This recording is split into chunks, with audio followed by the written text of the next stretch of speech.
Voy a decir algo que probablemente enfade a muchos aficionados a la relojería. Si mañana desaparecieran todos los relojes suizos del mundo, millones de personas seguirían llevando relojes increíbles en la muñeca. Pero si desaparecieran los relojes japoneses, la industria relojera mundial colapsaría.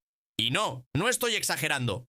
Porque mientras muchas marcas suizas se han convertido en símbolos de lujo, Japón se ha convertido en algo mucho más peligroso para ellas: la referencia tecnológica. La pregunta es, ¿cómo hemos llegado hasta aquí? ¿Cómo un país que hace apenas 60 años era considerado un imitador de la relojería europea terminó creando algunos de los relojes más precisos, innovadores y admirados del planeta? Y lo más importante, ¿por qué cada vez más entusiastas están cambiando Rolex, Omega o Tudor por Grand Seiko, Citizen o incluso Seiko? Hoy vamos a descubrirlo. El día que Japón cambió la historia. Para entender lo que está pasando hoy, tenemos que viajar a 1969, un año que muchos consideran el más importante de toda la historia de la relojería. Mientras Suiza luchaba por desarrollar cronógrafos automáticos y mantenía una posición dominante en el mercado mundial, Seiko presentó algo que parecía sacado de una película de ciencia ficción: el Astron, el primer reloj de cuarzo comercial del mundo. Lo que ocurrió después fue tan devastador para Suiza que todavía hoy se estudia como uno de los mayores cambios industriales del siglo XX. Entre los años 70 y mediados de los 80, la industria relojera suiza perdió decenas de miles de empleos. Muchas marcas desaparecieron para siempre, otras fueron absorbidas y algunas simplemente no pudieron competir. Todo porque Japón había encontrado una manera de fabricar relojes más precisos, más fiables y mucho más accesibles. Aquella revolución recibió un nombre que seguramente habréis escuchado alguna vez: la crisis del cuarzo. Y aunque Suiza consiguió sobrevivir y reinventarse, nunca volvió a subestimar a Japón. Lo curioso es que muchos aficionados creen que aquella batalla terminó hace 40 años, pero la realidad es que sigue ocurriendo hoy mismo. Lo que pasa es que ahora la guerra ya no se libra únicamente en el cuarzo, se libra en la precisión, en la innovación, en la fabricación y, sobre todo, en el valor que recibe el consumidor por su dinero. La batalla de la precisión. Cuando hablamos de relojes mecánicos, hay una palabra que aparece constantemente: precisión. Durante décadas, la relojería suiza ha construido gran parte de su reputación alrededor de ella.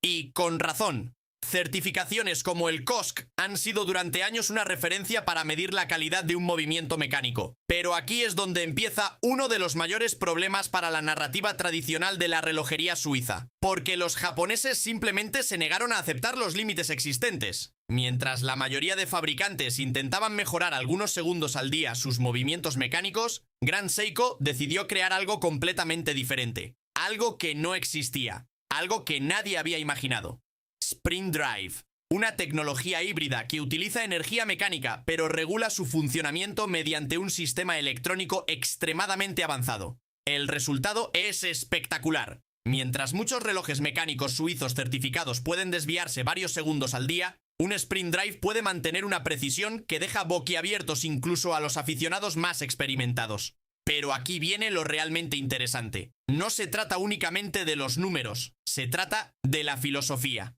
Mientras Suiza suele hablar de tradición, herencia y legado, Japón habla de mejora continua. Habla de Kaizen, de perfeccionar cada detalle una y otra vez hasta acercarse lo máximo posible a la perfección. Y cuando esa mentalidad se aplica durante décadas a la relojería, ocurren cosas extraordinarias. El detalle que nadie ve.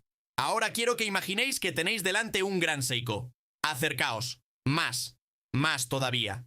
Observad cómo la luz rebota sobre los índices. Fijaos en las agujas. Mirad los reflejos de la caja. Porque os voy a decir algo que muchos no esperan escuchar. Una enorme cantidad de aficionados que poseen relojes suizos de lujo afirman que Grand Seiko ofrece algunos de los mejores acabados visuales que han visto jamás. Y hablamos de relojes que, en muchos casos, cuestan varias veces menos que algunos modelos europeos. La razón tiene nombre: Zaratsu. Un proceso de pulido extremadamente complejo que permite obtener superficies prácticamente perfectas, sin distorsiones, sin imperfecciones visibles y con unos reflejos tan nítidos que parecen espejos. El resultado es una interacción con la luz que resulta difícil de explicar con palabras.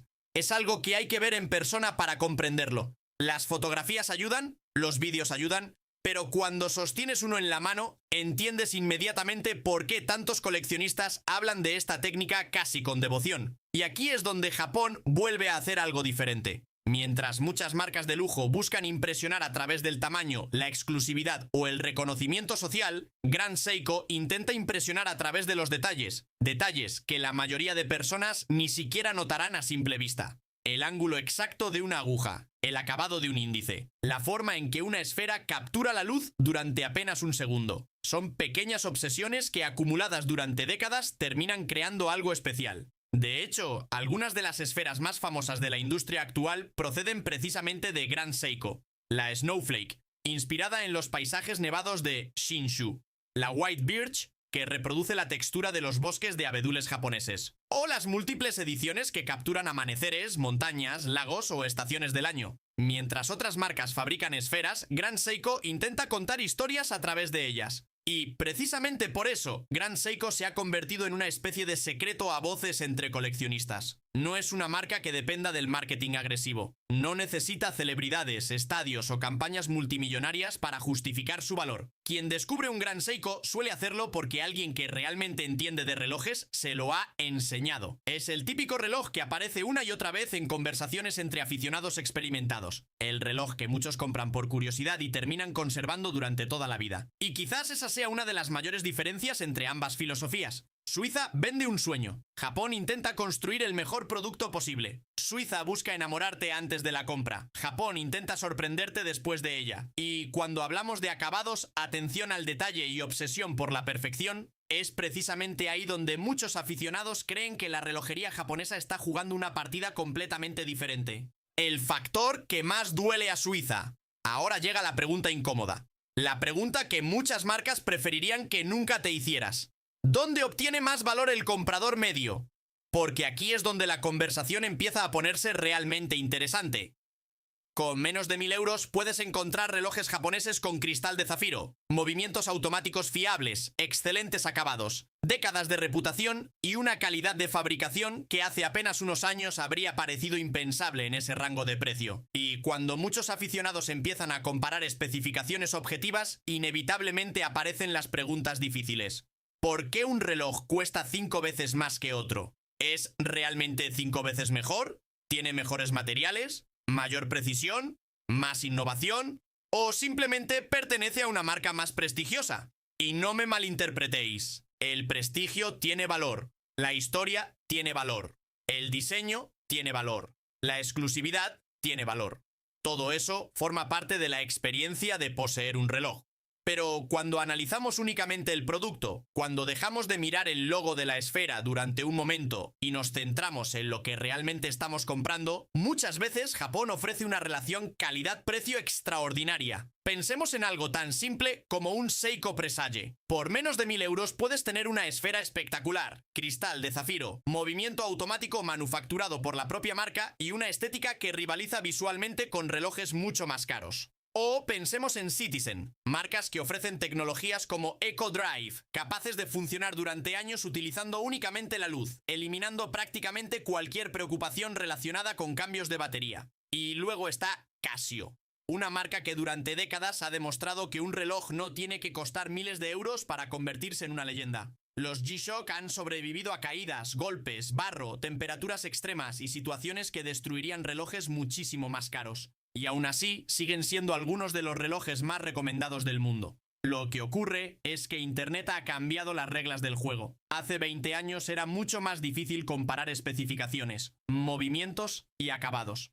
Hoy, cualquier aficionado puede dedicar una tarde a investigar y descubrir exactamente qué está comprando. Puede comparar materiales, movimientos, precisión, resistencia al agua y acabados con apenas unos clics. Y cuanto más investiga, más evidente se vuelve una realidad que hace años pasaba desapercibida. La calidad no siempre está directamente relacionada con el precio. Por eso, cada vez más aficionados jóvenes están entrando en este hobby a través de marcas japonesas. Porque descubren algo que quizá las generaciones anteriores no tenían tan claro. Descubren que el logo de la esfera no siempre determina la calidad del reloj. Descubren que gastar más dinero no siempre significa obtener un producto significativamente mejor. y descubren que algunas de las mejores experiencias relojeras del mercado actual llegan precisamente desde Japón. Y quizás ese sea el verdadero problema para la relojería suiza. No que Japón fabrique mejores relojes en todos los segmentos, no que haya destronado a Rolex o a Patek Philippe. El verdadero problema es que cada vez más personas se están preguntando si realmente necesitan gastar 5.000 euros para obtener una experiencia que Japón ya ofrece por una fracción de ese precio. Y cuando un consumidor empieza a hacerse esa pregunta, la conversación cambia para siempre.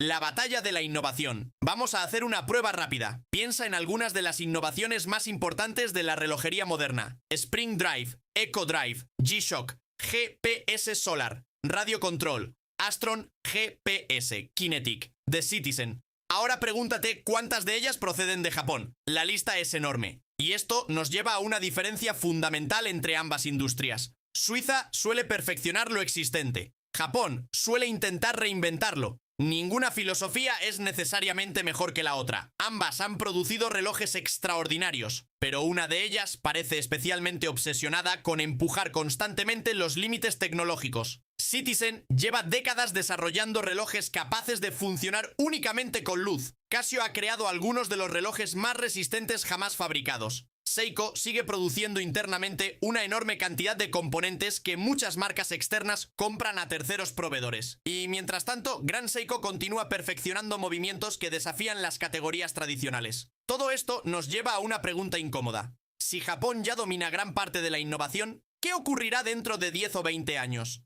El contraargumento. Ahora bien, sería injusto afirmar que Japón ha ganado en todos los aspectos, porque no es cierto. Y si queremos ser objetivos, hay áreas donde Suiza sigue siendo la referencia absoluta. Rolex continúa dominando el mercado de segunda mano de una forma que ninguna marca japonesa ha conseguido igualar. Patek Philippe sigue siendo una de las mayores referencias de la alta relojería, y nombres como Audemars Piguet o Vacheron Constantin representan siglos de historia, tradición y artesanía. Son marcas que han construido parte de la identidad de la relojería moderna. Además, si lo que buscas es prestigio, exclusividad o valor de reventa, Suiza sigue siendo el referente mundial. Hay relojes suizos que mantienen e incluso aumentan su valor con el tiempo, algo que sigue siendo difícil de encontrar en la relojería japonesa. Y tampoco podemos ignorar el factor emocional. Para muchos aficionados, poseer un Rolex, un Omega o un Patek Philippe es un sueño que va mucho más allá de las especificaciones técnicas. Es historia, estatus y legado. La realidad es que Suiza sigue fabricando algunos de los mejores relojes del planeta. La diferencia es que hoy ya no está sola en la cima. Por primera vez en mucho tiempo, Japón puede mirar de tú a la relojería suiza en muchos aspectos. Y eso ya dice mucho. Entonces, ¿ha superado Japón a Suiza?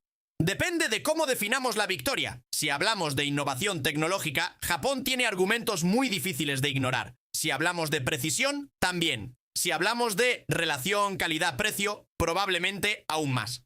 Pero si hablamos de prestigio, historia, exclusividad y valor de reventa, Suiza sigue siendo el rey. Quizás la verdadera conclusión sea otra.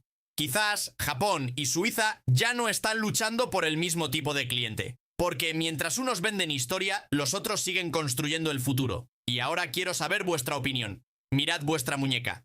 ¿Qué reloj lleváis puesto ahora mismo? ¿Es japonés o es suizo? Y si mañana solo pudierais conservar un reloj para el resto de vuestra vida, ¿cuál elegiríais? Dejadlo aquí abajo en los comentarios porque tengo muchísimas ganas de leer vuestro punto de vista. Y si os ha gustado este vídeo, no olvidéis dejar vuestro like, suscribiros al canal y activar la campanita para no perderos ninguno de los próximos vídeos. Vuestro apoyo es lo que hace posible que siga trayendo contenido como este semana tras semana. Nos vemos en el siguiente vídeo. Un saludo y cuidad esos relojes.